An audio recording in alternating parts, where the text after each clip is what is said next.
Lah, mengenal Museum Negeri Adi Tioraman di Kota Padang.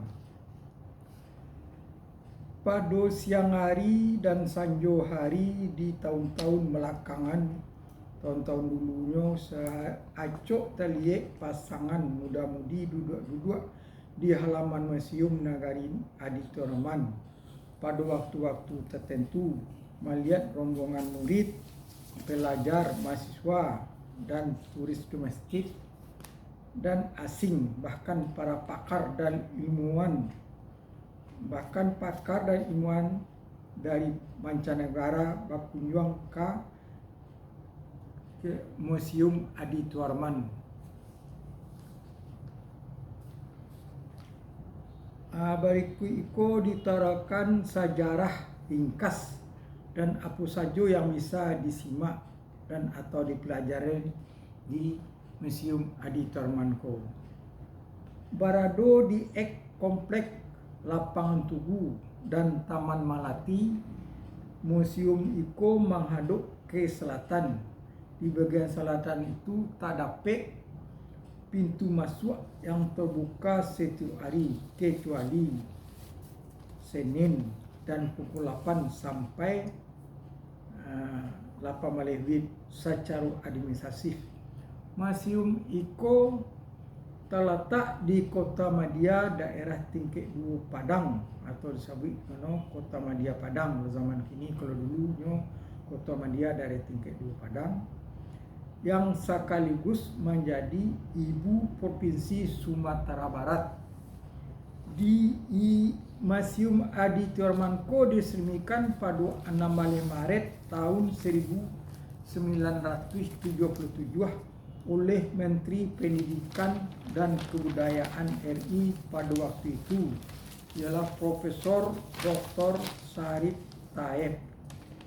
Menurut catatan pembangunan museum provinsi yang dilaksanakan melalui proyek rehabilitasi dan perluasan museum iko barado pada garis kebijaksanaan dan program perluasan museum di Indonesia. Dikelola oleh Direktorat Permuseuman, Direktorat Jenderal Kebudayaan. Pada tahap konsultasi dilihat kemungkinan perbaikan museum daerah Sumatera Barat ko. Didasarkan pada faktor luas daerah, jumlah penduduk, dan kekayaan warisan budaya. Dalam rangkaian kegiatan ikolah Kepala Perwakilan sekarang Kepala Kantor Wilayah Departemen Pendidikan dan Kebudayaan Provinsi Sumatera Barat waktu itu Bapak Amir Ali menyampaikan asratnya kepada Gubernur Kedai Tingkat 1 Provinsi Sumatera Barat pada waktu itu adalah Profesor Arun Zen agar segera dibangun Balai Kebudayaan Minangkabau yang secara ilmiah oleh Direktorat Permuseuman dianggap dan diartikan membangun sebuah museum.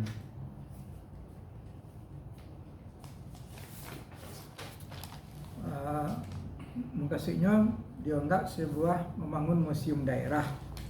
Pada tahap konsolidasi kebijaksanaan Direktorat Permuseuman disesuaikan dengan data Sumatera Barat dengan ketegasan bahwa museum yang akan dibangun harus terletak di ibu kota provinsi, dan itu disambut baik oleh pemerintah daerah tingkat 1 Kota Madya Padang.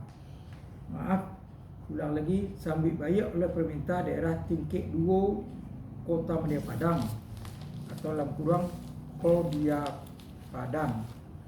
Gubernur mengiringi dengan instruksi prinsip dasar bangunan haruslah tradisional dan monumental. Selanjutnya, demi menggugah nurani masyarakat tentang betapa besar nilai bangunan tradisional, dan semua itu harus dipertahankan. Maka struktur bangunan museum harus sesuai dengan arsitektur dasar tradisional Minangkabau, yaitu rumah adat Bagonjong.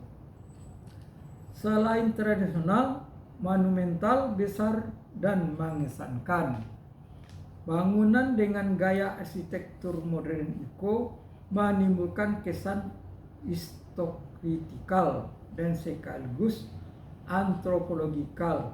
Alasan lain mengapa bentuk itu dipilih adalah karena rumah gadang itu sendiri pada waktu sekarang mulai langka. Rumah gadang Minangkabau merupakan tugu hasil kebudayaan suatu suku bangsa yang hidup di daerah Bukit Barisan yang menjajar di sepanjang pantai barat Pulau Sumatera bagian tengah.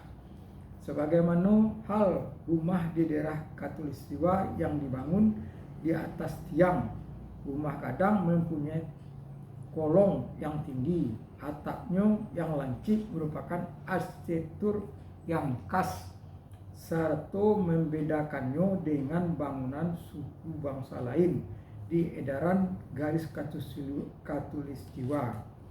Sebagai tugu kebudayaan suku bangsa, ia dinyatakan dengan rasa bangga dengan bahasa yang lirik serta metafora yang indah dan kaya, juga diucapkan dengan gaya yang beralun dalam pidato-pidato adat. Oke Pak Yus.